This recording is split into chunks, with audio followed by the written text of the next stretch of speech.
You know, the times where you have to give some feedback and you are not quite sure how to do it because they have hit your everlasting nerve.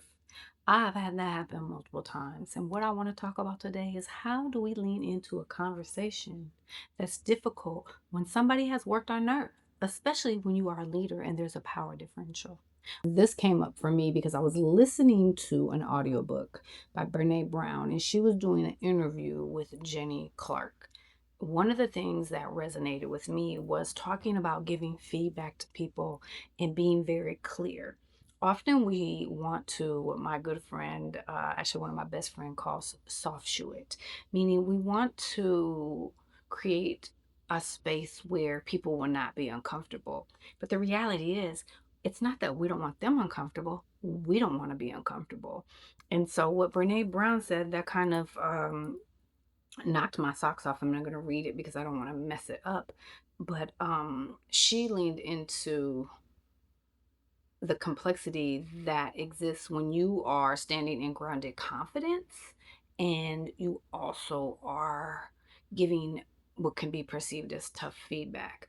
And what she said is this can be like really complicated because the givers of feedback privilege their own comfort over other people's growth. And then they pretend that they're protecting people by not making them feel uncomfortable.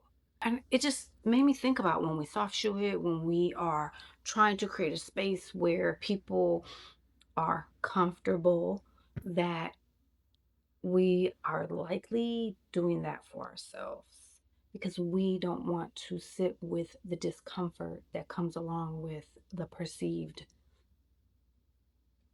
thought, situation, or notion that we are making somebody else uncomfortable. The reality is, as leaders, that's our job because the greatest opportunity for growth sits at that edge. When you're uncomfortable, that's where you have the greatest opportunity to grow. And so, what we have to do as leaders is cultivate a culture where being uncomfortable is not a bad thing. And also that we lean into a conversation to get to the other side. I will say, as leaders, there is a power differential, and we have to name that and we have to try to flatten it to the degree possible and not ignore that it exists.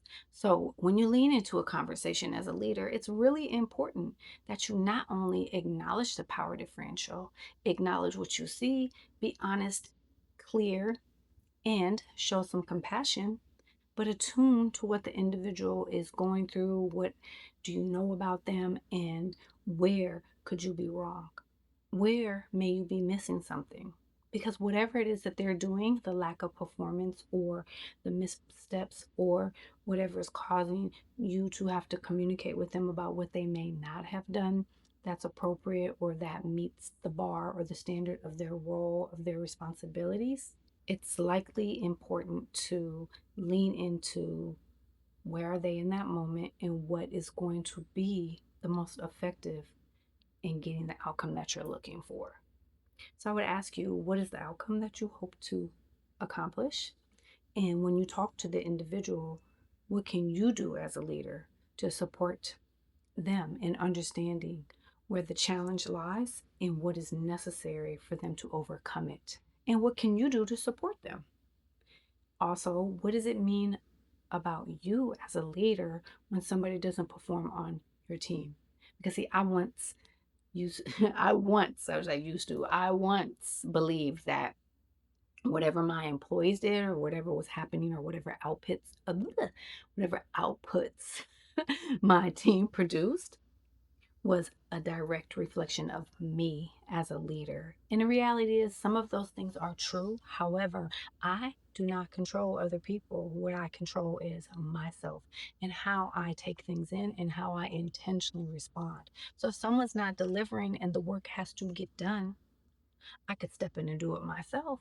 But then what happens? I overwhelm myself, I'm stressed out, and it erodes the relationships that I have with people.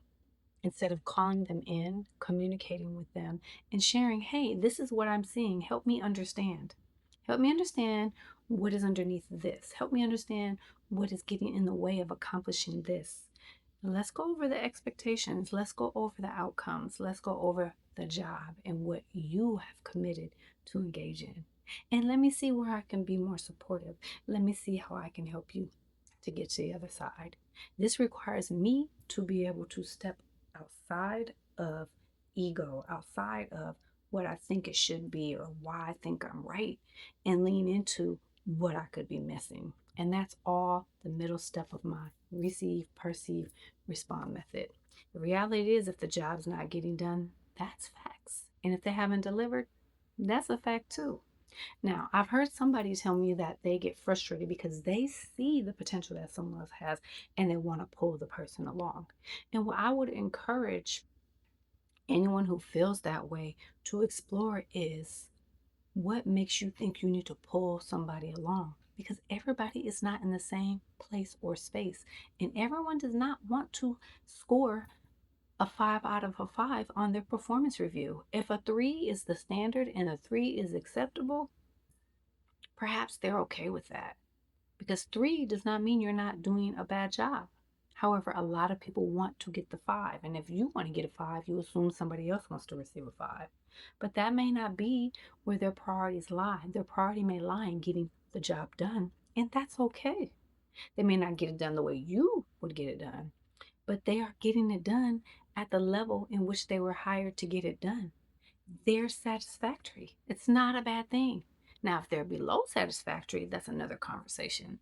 So, tuning again to what is important to the individual. They may have a family at home, they may have other priorities outside of a particular role, but if they are delivering what they are assigned and they're delivering what they were hired to do, then that is something to take into consideration. So, what I ask you to do is explore what is really important. What makes you think they have to deliver the way that you delivered? Because the reality is, everybody ain't going to be you. Everybody's not going to be me. But what they can do is be themselves and show up at the level in which they have agreed. And if they're not doing that, that's what we have to get clear. And if they're doing that and they expect you to give them a 5, I don't think so. Make it make sense. And that's a conversation. And we can do that in a way that is compassionate and also empathetic, and also extend support and grace.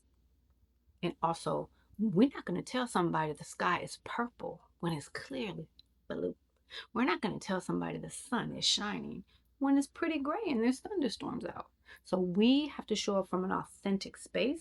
We have to create an environment where communication is fostered, cultivated from an authentic space. And we also have to keep it a buck. So that's the tip that I have for the day. Keep it authentic, be yourself, and also attune and connect. But recognize when you are having a conversation with somebody and you are their supervisor and what you think matters on their performance and their potential pay increases, you have to know that that is going to weigh on the other person. So, how can you approach the conversation from a space or from a place where they're going to receive it? And if they think that they're performing and they think that they're operating at a 5 and they're not, where can you lean into a conversation that may feel really uncomfortable for you and may also be uncomfortable for the other person, but it will be respected and it will be appreciated? Because again, our job as leaders is to help people lean into their growth edge and help them elevate and expand. All right. I look forward to our next conversation, and thank you.